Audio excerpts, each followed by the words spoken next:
12-year-old Malik had lived on the streets for as long as he could remember. Nights were cold, food was scarce, and his only comfort was caring for his twin baby sisters, whom he carried everywhere in a worn blanket. One evening, as Malik searched for scraps behind a luxury hotel, he noticed a commotion. A man in a sharp suit had stumbled into the alley, clutching his chest before collapsing to the ground. People passed by, but no one stopped, too afraid, too busy. Malik rushed forward. "Sir, sir, can you hear me?" The man was unconscious, his breathing shallow.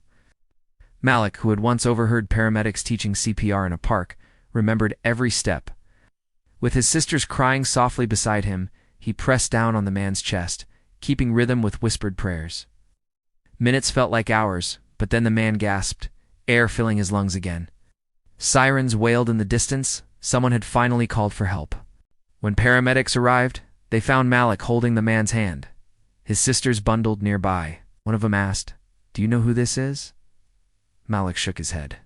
"This is Victor Hale," the medic said, eyes wide. "It's one of the richest men in the city." At the hospital, Victor regained consciousness. His first words were about the boy who saved him. When Malik was brought in, clutching his sisters nervously, Victor's eyes softened. "You saved my life," Victor said weakly. "Tell me, son, what do you need most?" Malik's throat tightened. "Just a place for my sisters. They're all I've got." Victor paused, moved by the boy's courage. It wasn't charity, it was honor owed.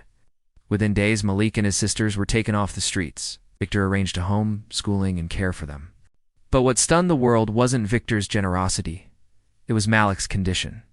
He refused fame, refused money for himself. All he asked was, "Please make sure no kid like me has to choose between starving and surviving."